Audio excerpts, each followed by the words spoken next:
Never ever underestimate the power of Allah.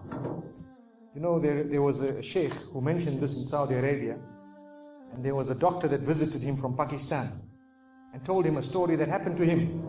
So he says, what happened to me? He says, the doctor who's speaking is a top neurologist, one of the top doctors in Pakistan, or, you know, a very, very good doctor, very hard to meet.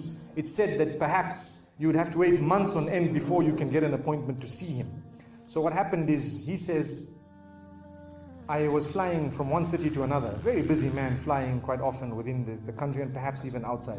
And he says, suddenly the clouds built up. Huge clouds, and the lightning started striking, and it started pouring, and there was lots of turbulence, and one of the engines was struck and it was damaged. So we had to land. And so what happened is, the landing was at a nearby little airport or a little strip and so on. And when they landed there, it was a remote area. How are you going to repair this aircraft? A few people who were on it, it was a small plane, they were, quite surprised because they landed it in such a remote place. No one's there to repair it. They would have to wait, definitely. So the doctor asks the captain or the pilot that, you know what, how long are you going to be? He says, no, we're going to be quite long. Well, I need to get to that area. Look, he says, it's just a 3-hour drive by vehicle. So why don't you just go by road? And you know, you can go there and get there. He says, okay, good idea, because this is going to take long. So he decides to go on one of the tri-shows, you know, in Pakistan, one of the areas, wherever it was, and he jumped in. And as they started progressing, the clouds built again.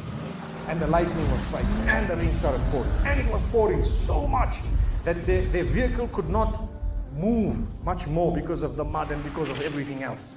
And so it was quite an open area with a bit of farmland. And after a while they realized, look, we're not getting anywhere. There's a little house here. Why don't we just go there? We can read our salah. Perhaps we can, see, have a bit of a meal or whatever else. And they decided to knock the door. Strange people, strange land, far off, out in the rurals. And so he knocks the door, and he's got his little bag and everything, and he walks in. An old lady happened to answer the door after a while, and they spoke to her saying, look, this is what has happened, and we're going from so-and-so to so-and-so, and we just want a place, we want to read salah and so on. And she said, no problem, you can come in. She had a little musalla, a little sajjada, and she had a little baby on the side, or not a baby, but a child. And the child, every little while, she's actually checking on the child, and she's sitting on that musalla, making dua and reading her own salah. These people fulfilled their salah, did whatever they had to. And when they were about to leave, they spoke to the old lady saying, thank you very much, jazakumullah khair, and so on. And, we're going, what's happening to this child, So the woman says, look, the child is an orphan. And the child is unwell, not well at all, very sick. And we've been to all the doctors around. And subhanallah,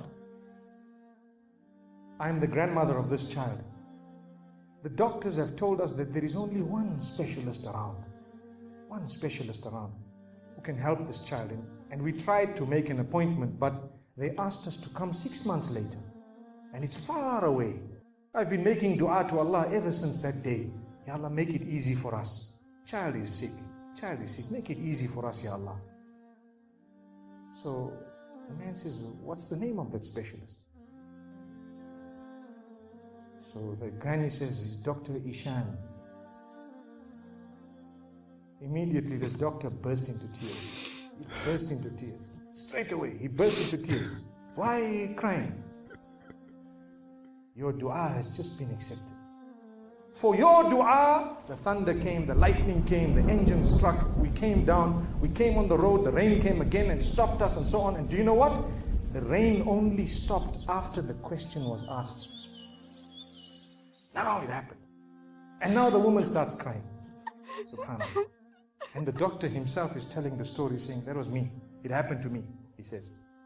And he says, I learned that Allah's armies are beyond limits. Allah uses whatever He wants to get what He wants done. It's over.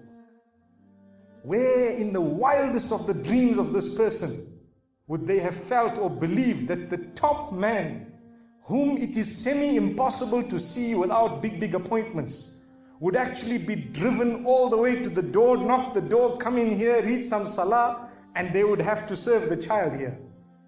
Amazing. Wallahi, it brings tears to the eyes. But the reason I share it with you, every one of us has needs for Allah subhanahu wa ta'ala.